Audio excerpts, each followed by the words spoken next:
तो देखो, आपके पास अपने जनवरी अटेम्प्ट के लिए कितना टाइम बाकी है। देखा जाए तो अगर हम काउंट करें अक्टूबर, नवंबर, दिसंबर, तो 3 महीने हैं आपके एग्जाम्स में। क्या 3 महीने सफिशिएंट होते हैं?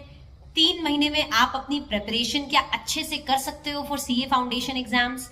अब देखो, यहाँ पे 2 तरह के बच्चे हो सकते हैं। कुछ ऐसे बच्चे हो सकते हैं जिन्होंने ऑलरेडी अपने क्लासेस को ले लिया है, खत्म कर दिया है, और कुछ ऐसे सेट ऑफ बच्चे हो सकते हैं जिनकी क्लासेस अभी चल रही है, या कुछ बच्चे जो सेल्फ स्टडी कर रहे हैं। आज सबको हम कवर करेंगे, सबके बारे में डिस्कशन करेंगे। तो चलिए, सबसे पहले मैं आपको ये बता दूं, सीए फाउंडेशन के एग्जाम्स का जो लेवल है, अब ऐसा नहीं है कि आप थोड़ा बहुत पढ़ो, वेटेज बेस्ड स्टडी कर लो, जो इंपॉर्टेंट है वो कर लो और आप एग्जाम में क्लियर हो जाओगे। ऐसा बिल्कुल भी नहीं है। प्लीज प्लीज प्लीज आप इस बात को याद रखिए कि वेटेज बेस्ड स्टडी से काम अब नहीं चलेगा। अगर आप सितंबर एग्जाम्स के भी पेपर देखते हो, आपको ये रियलाइज हो जाएगा कि ऊपर ऊपर से पढ़ने में या वेटेज बेस्ड स्टडी करने से कोई फायदा नहीं होगा। इनफैक्ट एक अटेम्प्ट ही लगेगा। तो आज से अगर आप तैयारी कर रहे हो, जनवरी अटेम्प्ट की तैयारी कर रहे हो, तो मेक श्योर आप एक एक चीज को कवर करो। देखो, ऐसा हो जाता है कि एग्जाम तक कुछ एक आध चीज ना हो पाए because of time constraint, that's another thing. But अगर आप शुरुआत से ही ये अप्रोच के साथ चल रहे हो कि मैं वेटेज बेस्ड स्टडी कर लेता हूं, ये इंपॉर्टेंट है ये छोड़ देता हूं, ये इंपॉर्टेंट है तो ये कर लेता हूं, तो ऐसा प्लीज मत करिए। बिल्कुल ये चीज फेवरेबल नहीं है, फर्स्ट थिंग। सेकेंड थिंग, 3 महीने में आपको अपनी स्टडीज को कैसे प्लान करना चाहिए। देखो, अगर आपके क्लासेस हो रहे हैं, चल रहे हैं, या कुछ बच्चे ऑलरेडी क्लासेस ले रहे हैं, तो मैं आपको ऑनेस्टली बोलूं, अक्टूबर मिड तक या अक्टूबर एंड तक आपके क्लासेस खत्म हो जाने चाहिए अगर आप एग्जाम जनवरी में देना चाहते हो। अगर आप सोच रहे हैं कि आप जनवरी में अपीयर करने वाले हैं, अगर आप क्लासेस ले रहे हैं, तो अक्टूबर एंड तक आप अपने क्लासेस को खत्म करो, सो दैट नवंबर दिसंबर 2 महीने आप थोड़ा अपना सेल्फ स्टडी में दे सको। क्योंकि जैसे लॉ का पेपर है, लॉ का पेपर लेंदी भी आता है। अब लॉ का पेपर 100 मार्क्स का पेपर है जिसमें आपको लिखना है बैठ के, तो उसके लिए आपको आज से राइटिंग प्रैक्टिस भी करनी चाहिए। तो जैसे मान लो आपकी अभी प्रिपरेशन चल रही है लॉ की, तो मैं आप सभी बच्चों को सबसे पहले एक चीज सजेस्ट करूंगी। आपके पास 3 महीने हैं, आप लास्ट में जाके सबसे रिक्वेस्ट करते हैं कि लिखना सिखा दो मैडम, लिखना सिखा दो। सारे बच्चे आ जाते हैं लास्ट में कि madam how to write, give one tip, या कुछ ऐसे दे दो। बेटा, काम नहीं चलेगा। देख, मैं चाहे तुमको 2, 4, 15 कितने भी टिप्स दे दूं एग्जाम से पहले कि ऐसे लिख लेना, ऐसे लिख लेना, नहीं काम चलेगा। शुरुआत से, आज से आपको लिखना पड़ेगा। आपके पास 3 महीने हैं। सोचो, अगर आप रोज एक एक क्वेश्चन भी लिखकर देखते हो, तो एग्जाम टाइम तक आप कितने सारे क्वेश्चंस लिख लोगे। उससे आपकी प्रैक्टिस हो जाएगी, उससे जो आप ग्रामेटिकल मिस्टेक कर रहे हो वो करेक्ट हो जाएगी। तीसरी, आपको फ्रेमिंग आ जाएगी कि आंसर्स कैसे फ्रेम करने हैं। कोई आपको दूसरा आदमी आंसर फ्रेम करना नहीं सिखा सकता। At the end of the day आपको अपनी लैंग्वेज में आंसर लिखना होता है, तो उसके लिए आपको अपनी प्रैक्टिस करनी पड़ेगी। मैं आपको 10 क्वेश्चंस लिखवा के सिखा दूंगी, उसके बाद what about the rest of the questions, वो तो खुद ही लिखने पड़ेंगे ना। तो रोज एक लिखोगे तभी तो लिखना सीखोगे। तो सबसे पहली टिप मैं आपको दूंगी कि आज से गांठ बांध लीजिए, और कुछ करो ना करो, लॉ का एक क्वेश्चन रोज आप लिखोगे। जो भी आप पढ़ रहे हो, जिस भी एक्ट को पढ़ रहे हो, उस एक्ट के ऊपर जो भी सेक्शन तुमने पढ़ा, उसमें से एक एक क्वेश्चन रोज लिखना चालू कर दो। That is one thing.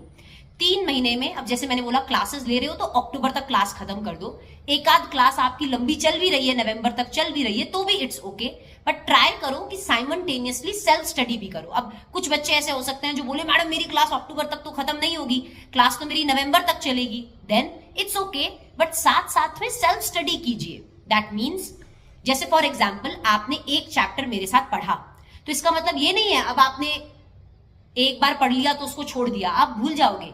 अब आपका दिमाग कोई मशीन तो है नहीं कि बहुत दिन तक उस कॉन्सेप्ट को याद रखेगा, नहीं रहेगी चीजें याद, तो आपको रिवाइज करना पड़ेगा।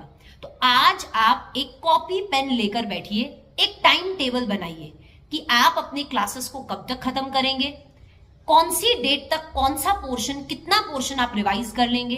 क्योंकि अब आपको क्लासेस और रिवीजन साइमल्टेनियसली करने पड़ेंगे। तुम ये नहीं सोच सकते कि पहले मैं सारे क्लासेस खत्म कर देता हूं, उसके बाद मैं रिवीजन करूंगा, उसके बाद मैं क्वेश्चंस की प्रैक्टिस करूंगा। नहीं, उसके बाद एग्जाम आ जाएंगे।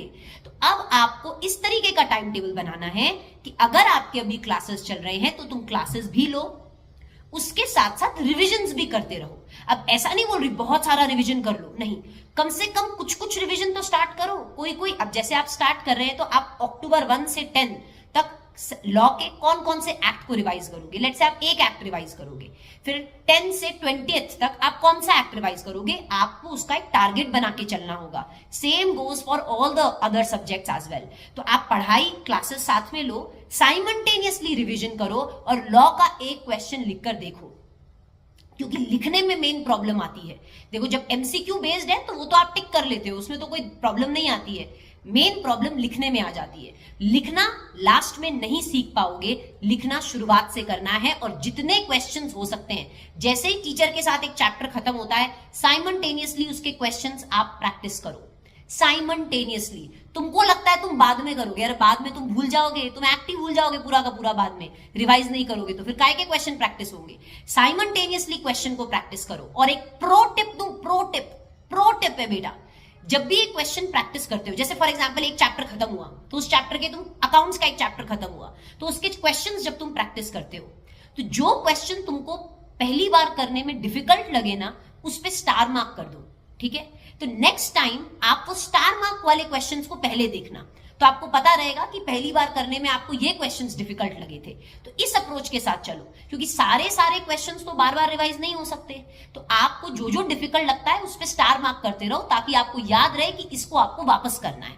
तो प्लीज अपनी स्ट्रैटेजी अच्छे से बनाएं, साथ में रिविजन और साथ में क्वेश्चंस की प्रैक्टिस करें, बाद के लिए मत छोड़े और रोज एक क्वेश्चन लिखकर देखें और मुझे कमेंट सेक्शन में प्रॉमिस करें अभी कि हाँ madam we will follow this. बेटा अगर आपने फॉलो नहीं किया ना प्रॉब्लम आएगी। बहुत सारे बच्चों ने अभी सितंबर का एग्जाम नहीं दिया ये बोल के कि जनवरी में देंगे। अब ये सेम सिचुएशन जनवरी में नहीं आने देनी है। Please please please promise me right here in the comments that ma'am कसम से रोज करेंगे, कसम से हम प्रैक्टिस करेंगे। I want your comments in the comment section that we promise that we will practice and we will strategize it well. एंड 3 महीने में हो सकता है, बिल्कुल हो सकता है, अरे बिल्कुल हो सकता है। Just give in your best, go all out. 3 महीने की बात है, फिर इंटर की पढ़ाई करेंगे मिलके, ठीक है? तो चलिए कर लीजिए and all the very best. And कोई भी अगर आपको और भी कोई डाउट हो, let me know in the comment section. I'll be more than happy to address your doubts. Okay, bye bye, see you.